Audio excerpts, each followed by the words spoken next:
Akhir-akhir ini, daya beli masyarakat mulai menyusut, terbukti dari beberapa toko retail yang sangat-sangat menurun dan sepi pengunjung. Ini dialami oleh berbagai toko retail yang ada di beberapa kota besar. Dan ini menunjukkan bahwa ternyata kondisi ekonomi mempengaruhi daya beli masyarakat saat ini. So, Anda sebagai orang sales, jangan jadikan ini alasan untuk Anda tidak mau berjuang lagi atau bahkan Anda sudah menyerah dengan kondisi seperti ini. Ini bukan takdir dan ini bukan nasib Anda. Anda bisa lakukan action yang berbeda untuk bisa melewati ini. Nah, yang terjadi bahwa daya beli masyarakat menyusut, toko-toko pada komplain dan sebagainya, pasar sepi, ya, itu adalah faktor eksternal. Ya, faktor di luar kita, faktor eksternal. Nah, jangan sampai begini. Ada yang saya sebut dengan responsibility. 10% dari hidup kita dipengaruhi oleh faktor luar, tapi 90% hidup kita dipengaruhi oleh respon kita terhadap faktor yang mempengaruhi dalam hidup kita. Jadi 90 atau 10, 90. 10% hidup saya dipengaruhi oleh apa yang terjadi di luar saya, tapi 90% dipengaruhi oleh respons saya terhadap apa yang terjadi pada saya. Nah, jadi itu faktor eksternal. Jangan sampai faktor eksternal mempengaruhi saya. Justru bagaimana respons saya melihat ini, gitu kan, itu yang lebih penting. Respon kita bisa dua, bisa positif, bisa negatif. Contoh, caranya, bagaimana supaya kita bisa mengatasi dengan baik. Fokus ke internal. Satu, ubah pertanyaan. Pertanyaannya mungkin kebanyakan gini, wah, daya beli masyarakat lagi menyusut nih, wah, segala macam pasar sepi ya, aduh, kenapa ya bisa begitu ya, kenapa sih pasar yang dulu kok bagus, kenapa sekarang begini, kenapa nasibku seperti ini. Begitu kita tanya kenapa, maka kita akan langsung masuk ke dalam alasan. Ya, karena sekarang susah, ekonomi sekarang begini, segala macam. Tapi kalau kita ubah pertanyaan dari kenapa menjadi bagaimana caranya supaya saya bisa keluar dari masalah ini?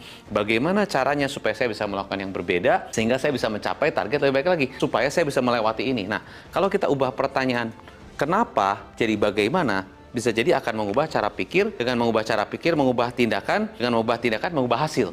Jadi artinya sebetulnya bisa aja dengan mengubah pertanyaan, hasilnya kita beda. Itu yang pertama. Ya.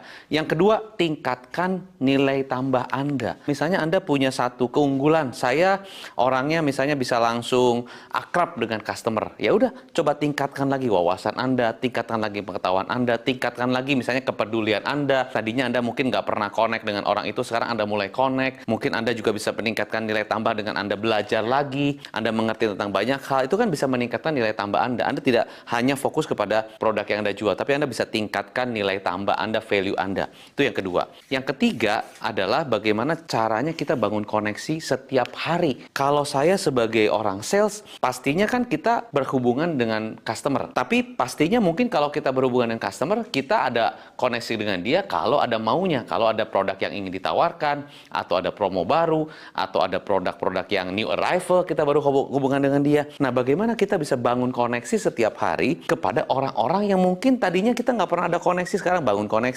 Atau mungkin kita cuma menghubungi dia pada saat misalnya ada butuhnya aja. Sekarang kita coba tanya, bangun koneksi kita, bangun kedekatan kita, bangun relationship kita. Nah, saya percaya dengan kita membangun koneksi setiap hari dengan orang-orang yang mungkin selama ini kita nggak pernah connect, di situ ada peluang-peluang yang mungkin kita bisa explore.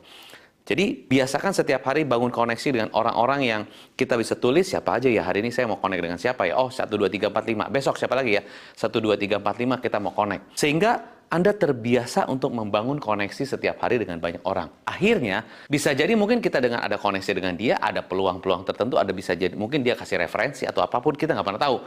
Tapi kalau Anda tidak membiasakan diri membangun koneksi, ya Anda akan terbiasa bilang gini, aduh susah ya, kondisinya seperti ini ya, aduh pelanggannya pada sepi ya.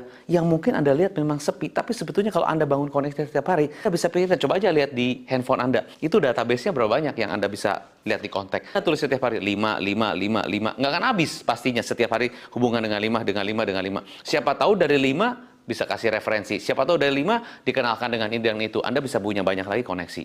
Nah, itulah sebetulnya tugas seorang sales adalah bagaimana kita bisa membangun koneksi kita dan di sini kenal, di sana kenal, di sini teman, di sana teman.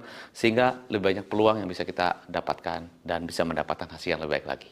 Apapun bisnis Anda, apapun produk Anda, apapun servis Anda bisa gunakan strategi ini saat Anda nanti datang di webinar saya tanggal 30 Oktober mendatang, karena saya akan ajarkan framework-nya. Jadi kalau Anda punya produk, Anda punya servis, atau Anda punya bisnis apapun, Anda bisa gunakan dan aplikasikan di bisnis Anda. So, jangan lupa tanggal 30 Oktober mendatang, saya akan ajarkan bagaimana Anda bisa triple your sales output di bisnis Anda.